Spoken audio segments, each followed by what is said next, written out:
જય માતાજી મિત્રો, જય શ્રી કૃષ્ણ। આજે અમારી પ્રિશાબેનની બર્થડે છે। જે મિત્રો જય શ્રી કૃષ્ણ, કેમ છો બધા મજામાં મિત્રો? આજે જો મિત્રો અમારા પ્રિશાની બેનપણીઓ કેક લાવી હતી, તો જો મિત્રો સરસ કેક લાવ્યા છે।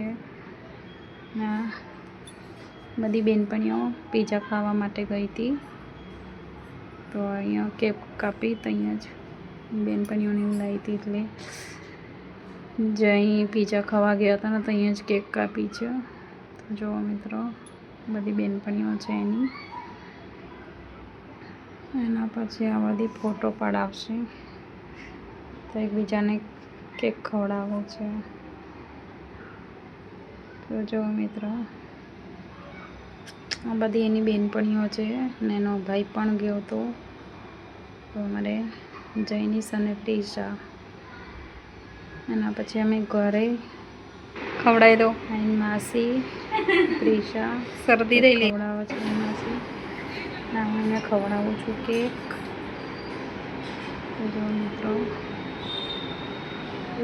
એના પછી મેં જમવાનું પણ બનાવ્યું, તો આ હું પરોઠા બનાવું છું।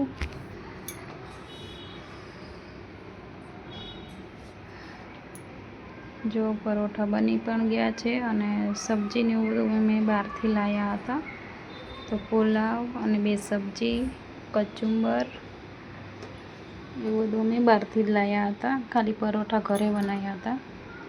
તો અમે બર્થડેમાં આવી રીતે અમે ઉજવી પ્રિશાબેનની બર્થડે।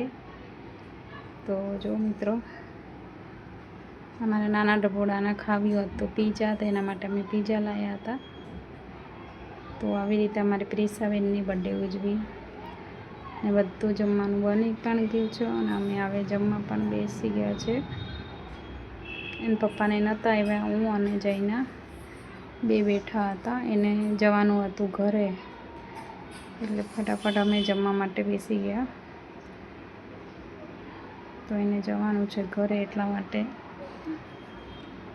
જલ્દી જમવા માટે બેસી ગયા છે। તો અમારે પ્રિશાબેનની બર્થડે આવી રીતે ઉજવી મિત્રો। જો અમે ખાઈ પણ લીધું, અને હવે એકબીજાના વિડીયો બનાવીએ છીએ।